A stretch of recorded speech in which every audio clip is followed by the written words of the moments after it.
झालेल्या घटनेचा सर्व कामगारांच्या वतीने आम्ही निषेध करत आहे आणि यापुढे कोणत्याही कर्मचाऱ्याला दमदाटी व कामात हस्तक्षेप कुठल्याही नगरसेवकांनी करू नये। आता सध्या प्रशासकीय राजवट लागू आहे, त्यामुळे नगरसेवक कुठलेही निवडून न आलेल्यामुळे त्यांनी विनाकारण दमदाटी करणं आणि कुणाच्याही कामात हस्तक्षेप करणं हे चुकीचं आहे। याचा आम्ही सर्व कामगारांच्या वतीने निषेध करून आज आम्ही काम बंद आंदोलन सुरू ठेवत आहे।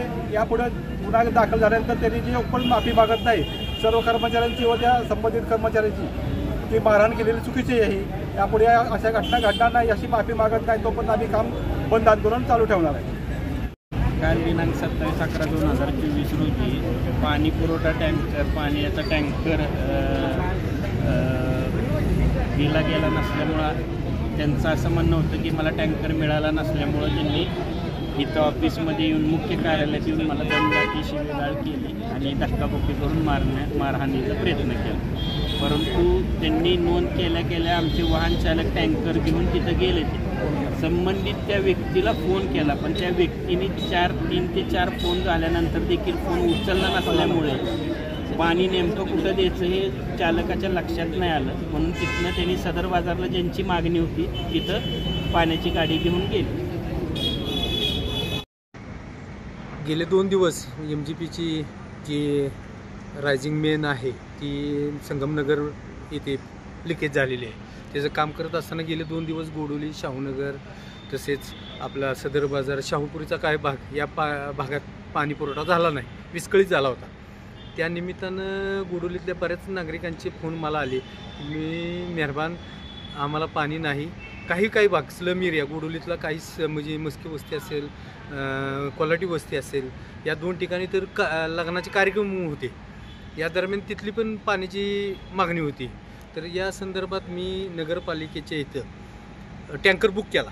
टँकर बुक केलेला असताना संबंधित लेजरला माझं 1 नंबरला नाव होतं आणि बाकीचे सगळे। तर मी तिथं गेलो असताना की 11-12 वाजेपर्यंत का खेप आली नाही म्हणून ती जी पाहणी करण्याकरता गेलो असताना तिथले कंत्राटी कर्मचारी म्हटले मेहरबान एक गाडी आत्ता सदर बाजारला गेली आणि एक गाडीला ड्रायव्हर नसल्यामुळे आम्ही ती काय पाठवत नाही। तर ठीक आहे म्हणलं। मग तिथून मी निकम साहेबांना फोन केला। निकम साहेब म्हटले तिकडे चाळकेवाडीला आग लागलेली आहे आणि त्या चाळकेवाडीसाठी आपल्या अग्निशमनचा बंब गेला आहे आणि त्यामुळे एक जी गाडी आहे ती स्टँड बाय ठेवली वाटपाची। बरं म्हणलं ठीक आहे। आता ह्या दोघांच्यात विसंगती आली, एक कर्मचारी कंत्राटी वेगळा बोलतोय आणि एक वेगळा बोलतोय अधिकारी। मग त्याच्यानंतर मी ही गोष्ट CO साहेबांच्या कानावर घालण्यासाठी मी आलो। शेवटी पाण्याचा प्रश्न आहे, गोडोलीत पाणी नसल्यामुळं काय हाल होते ते आम्ही जाणतो। तर मी CO साहेबांच्याकडे प्रश्न मांडण्यासाठी आलो असताना तिथंच निकम भेटले। निकम मला म्हणले, निकमांना मी म्हणलं कायम नेहमी तुम्ही गोडोलीसाठी जो आकस भाव ठेवलेला आहे त्या बाबतीत ही काय बरोबर नाही, का म्हणून तुम्ही मला टँकर देऊ शकत नाही? ते म्हणले माझा गोडोलीचा आणि आमच्या नगरपालिकेचा काही संबंध नाही। का आम्ही टॅक्स पेअर करत नाही, आम्ही टॅक्स भरत नाही, मूलभूत गरजांसाठी आम्ही कुठं जायचं?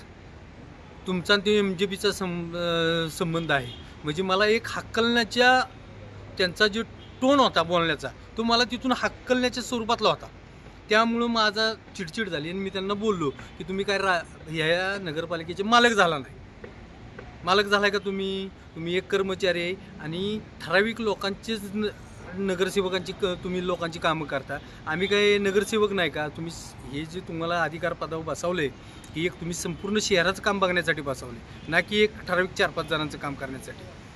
हे बोलत असताना त्यांनी मग तो आवाज वाढवला, आम्ही मालक आहे म्हणले, तुम्हाला काय करायचे ते करा, माझी कुठेही तक्रार करा। म्हणजे एवढा उर्मट अधिकारी मी ह्या माझ्या 7 वर्षाच्या कारकिर्दीत बघितला नाही। एवढा उर्मट अधिकारी अतिशय माझ्याबद्दल तर त्यांच्या मनात इतका प्रचंड आकस आहे की मी त्यांना त्याचीच विचारणा केली असता की त्यांनी मला आरोतुरं दिले। बरं तिथं CCTV फुटेज आहे, माझ्यावरती आरोप ते करतायत शिवीगाळ केली किंवा काय, त्यांनी CCTV फुटेज तपासावेत, माझ्यावर कायदेशीर कारवाई करू द्यात। उत्तर द्यायला लागणार आहे त्यांना कोर्टात पण उत्तरं द्यायला लागणार आहेत। खोटं चालत नाही कोर्टात, खोटं नाटक। मी काय माझ्या कामासाठी आलो नव्हतो कोर्टात नगरपालिकेत तुमच्याशी भांडायला, मी जनतेचा प्रश्न घेऊन भांडायला आलो होतो। आणि तुम्ही जो माझ्याबद्दल जो आकसपणा जो दाखवता नेहमी तो काय बरोबर नाही। तुम्ही एक नगरपालिकेचे अधिकारी आहात, त्या पद्धतीनं वागा। आणि माझ्याबद्दल मी या संदर्भात गोडोली गावात उद्या सकाळी 10 वाजता त्यांची प्रतिकात्मक पुतळा गाढवावर बसून मी निषेध मोर्चा काढणार आहे. गोडोली गावात ही संपूर्ण निषेध मोर्चाची तयारी चालू झालेली आहे आणि पहिल्यांदा भैरवनाथ मंदिरापाशी निषेध सभा होईल. त्याच्यानंतर आम्ही CO साहेबांना निवेदन देणार आहे की बाबा ह्या उर्मट अधिकाऱ्याची बदली चांगल्या ठिकाणी करा, जिकडं कासच्या तिथं त्याची नियुक्ती करा की तिथं जेणेकरून परिसर स्वच्छ राहील. परिसर अतिशय आकसबुद्धीनं वागणारा अधिकारी मी माझ्या कारकिर्दीत पहिल्यांदा बघितलेला आहे. असं त्यांनी न वागता संपूर्ण समाजाला न्याय देण्यासाठी, संपूर्ण नगरसेवकांचं ऐकण्यासाठी त्यांनी कर्तव्य बजावावं हीच